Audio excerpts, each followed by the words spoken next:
Bonjour, aujourd'hui je vais vous présenter le cours de Java. Voici le plan de ce cours. On va commencer par les mots réservés, les bonnes manières de programmation, les variables, les fonctions et procédures, les boucles et finir par expliquer le programme Java. Commençons par les mots réservés. Un mot réservé est un mot-clé du langage de programmation. Il est interdit de les utiliser comme variables. Voici quelques exemples de mots réservés. Private, public, boolean, string, for et while. Il ne faut pas mettre ces mots comme variables parce que le programme, lors de la compilation, il nous donnera une erreur parce qu'il considère ces mots comme étant des mots-clés. Il faut faire attention car Java est un langage de programmation qui est totalement différent de SQL. Java est dit case sensitive, donc les majuscules comptent.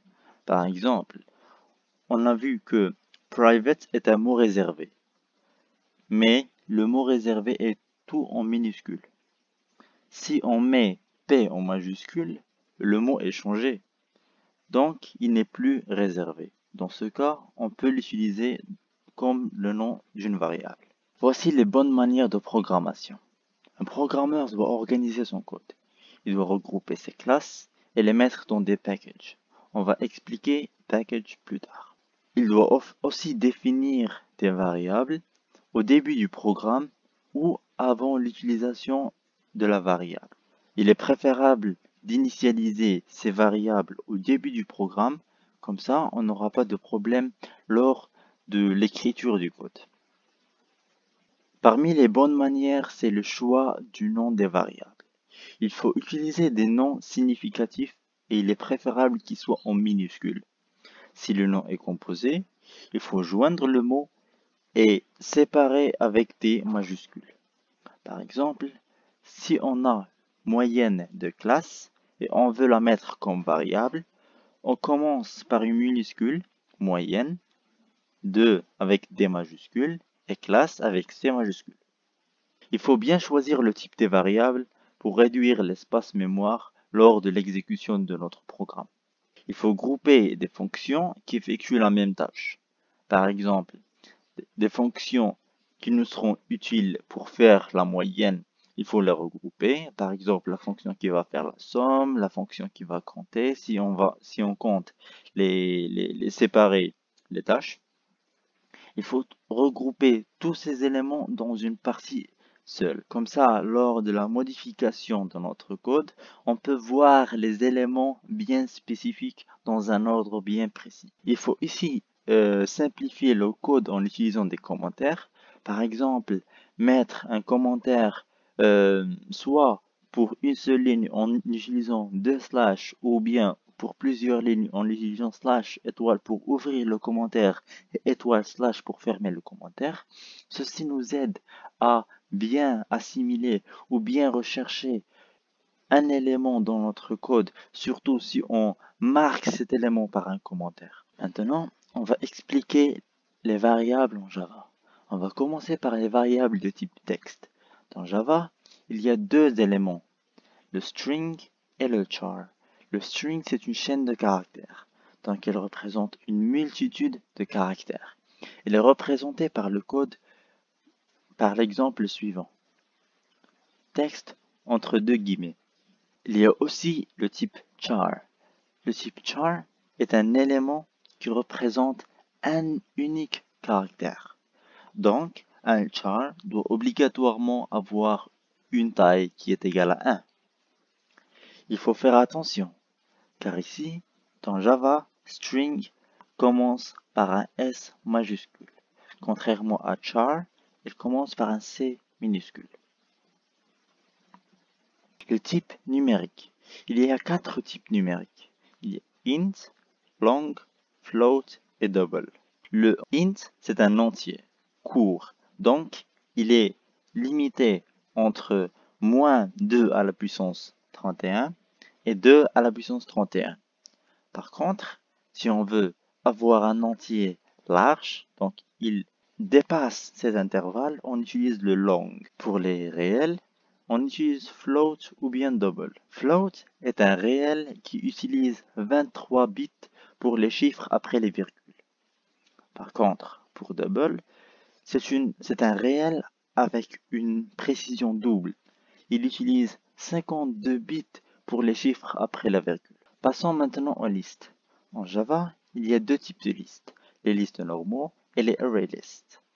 Les listes sont généralement définies de telle sorte, on commence par le type de la liste avec deux crochets indiquant que c'est une liste. Ici, j'ai choisi une liste de chaînes de caractères. J'ai utilisé donc string. On choisit un nom de variable auquel on va assigner la liste. On utilise new pour initialiser la variable avec une liste de chaînes de caractères. Il faut faire attention car il doit y avoir le même type qu'on a initialisé au début et qu'on va initialiser après. Et enfin, on donne la taille de la liste qu'on veut. Ici, j'ai choisi 3. On va voir les opérations qui s'effectuent sur les listes. J'ai pris, pour l'exemple, une liste que j'ai nommée liste entier qui a des éléments de type int. Donc j'ai fait int, deux crochets vides, liste entier égale à new int, deux crochets vides, une accolade. J'ai entré les valeurs que je veux, je ferme l'accolade et un point virgule. Notez bien ici que après new, entre les deux crochets, je n'ai pas mis de taille car en initialisant la liste, j'ai donné des éléments spécifiques.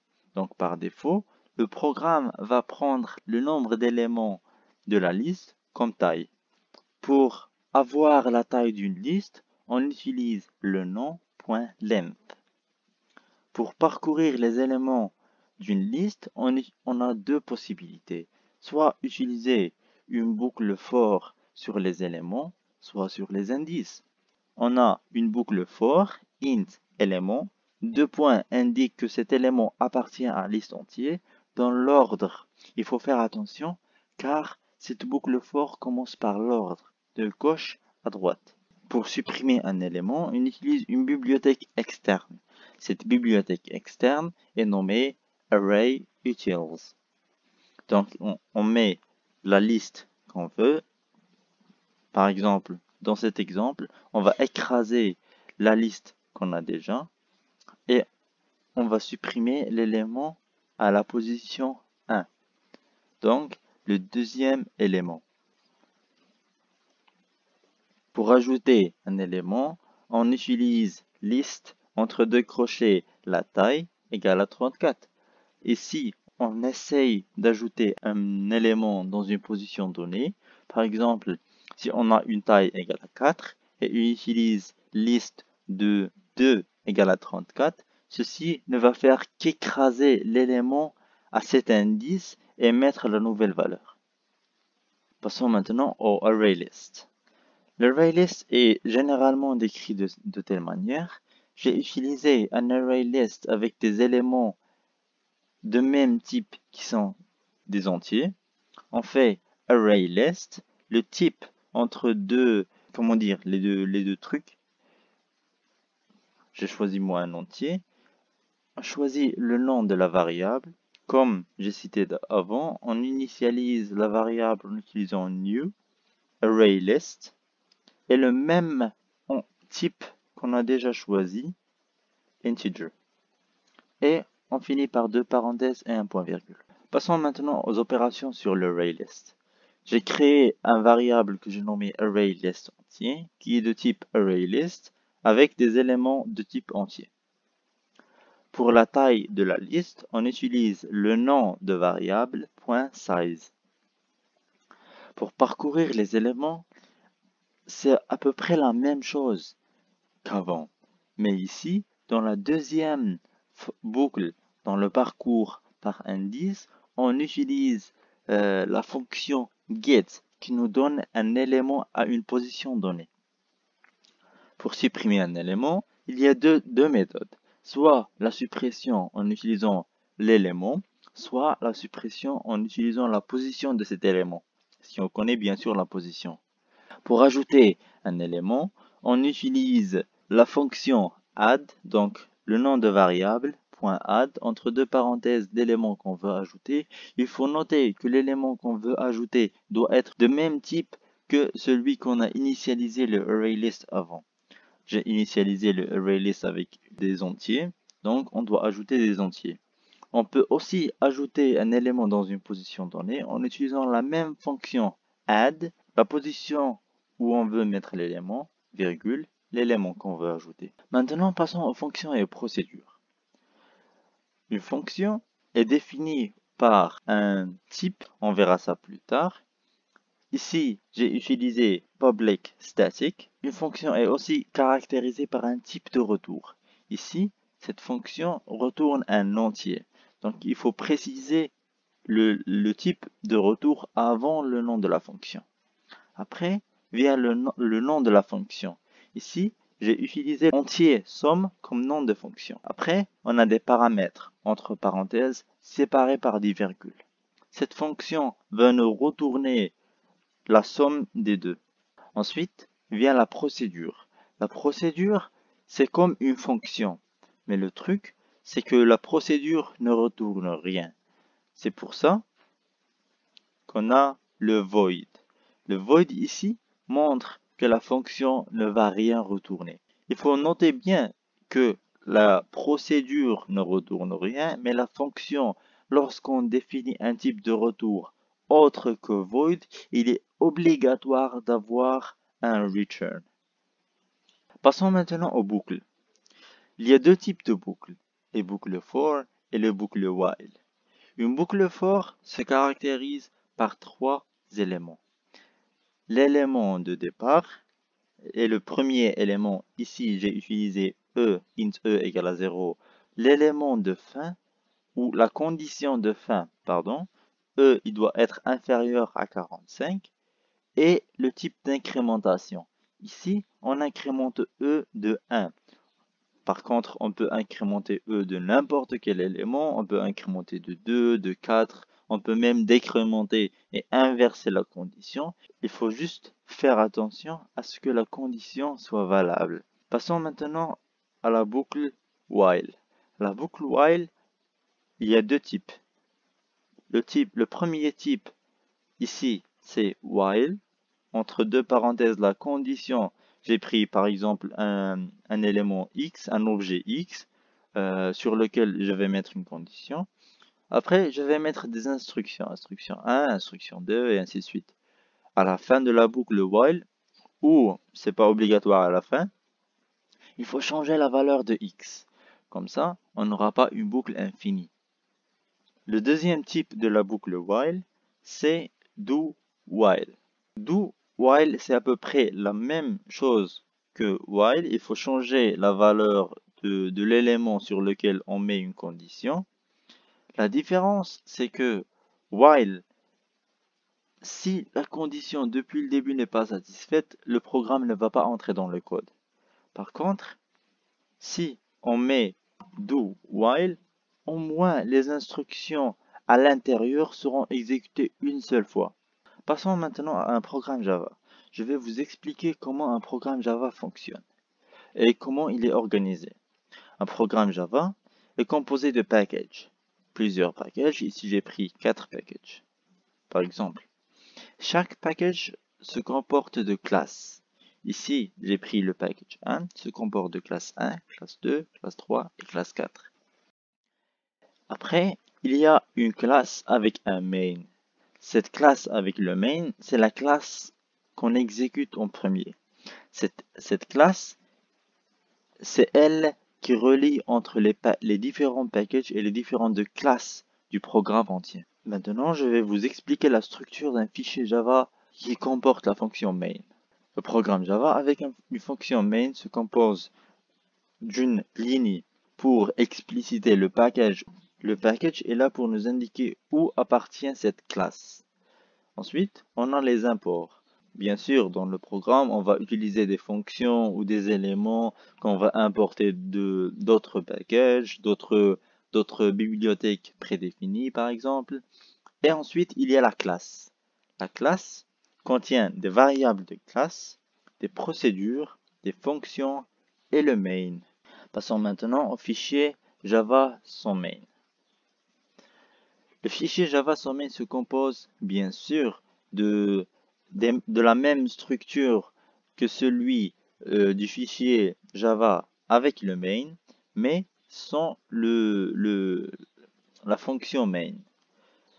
Un fichier Java sans main peut avoir plusieurs éléments de plus comme le constructeur et les setters and getters. Les setters and getters sont des fonctions dans la classe qui nous permettent de changer ou bien d'afficher ou bien de chercher les variables de classe utilisées. Il faut bien noter que le nom de la classe, il est préférable qu'il débute par une majuscule. Je vais vous expliquer c'est quoi un constructeur. Ici, dans la classe que j'ai nommée classe 1, j'ai mis deux constructeurs. Un constructeur sans paramètre et un constructeur avec un paramètre. Notez bien ici que la classe que j'ai nommée classe 1 a deux variables de classe. L'entier E et la chaîne de caractères message. Le constructeur nous permet de changer les variables de classe. Un constructeur sans paramètres, c'est un constructeur par défaut.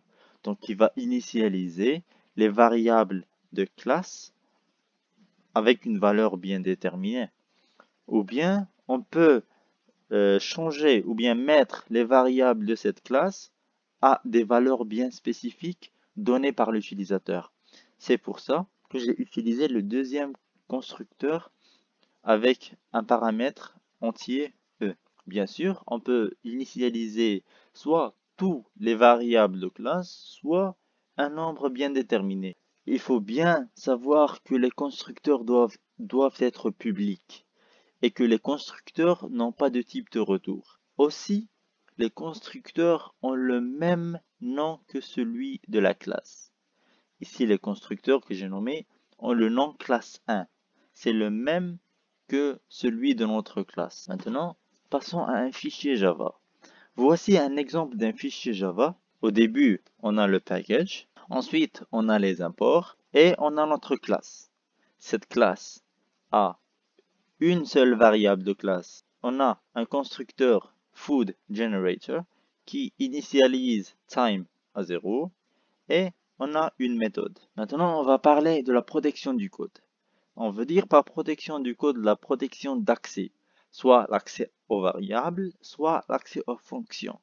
Elle s'applique aux méthodes, fonctions et variables de classe. Il y a plusieurs types d'accès, public, private et protected. Et il y a plusieurs types d'éléments, static, final et abstract. On en parlera plus tard. Commençons par le type de protection public. Lorsqu'on a une variable ou une fonction qui est public, tout le programme et tous les packages auront accès à cet élément. Par contre, pour protected, seulement les éléments qui partagent le même package auront accès à cet élément.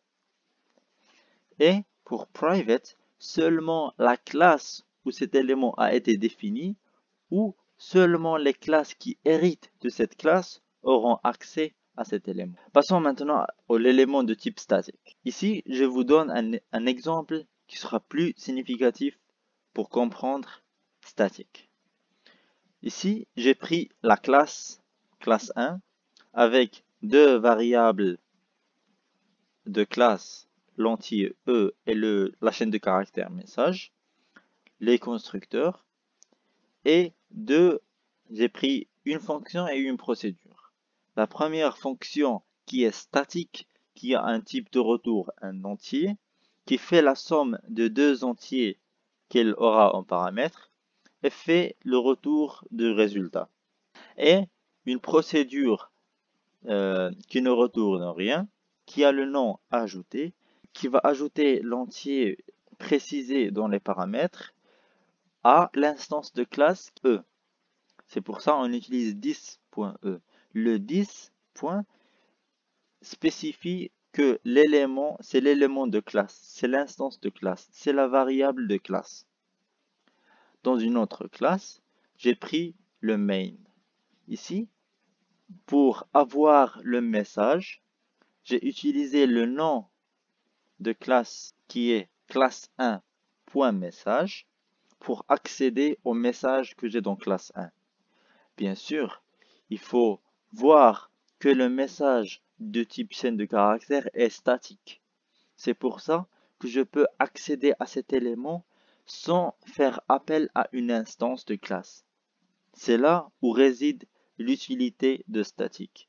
On peut accéder à l'élément statique sans vouloir créer une instance, seulement en utilisant le nom de la classe. Pour accéder à la fonction ajouter, on doit obligatoirement créer une instance. Ici, j'ai créé une instance classe 1, instance entier, égale à new, classe 1, entre parenthèses, 8. Donc j'ai utilisé le deuxième constructeur pour initialiser à la variable de classe E la valeur 8. Ensuite, j'utilise le nom de variable .ajouter, qui est la fonction, la procédure qu'on a utilisée à l'intérieur, et on ajoute 3 à la valeur qui existe déjà qui est 8.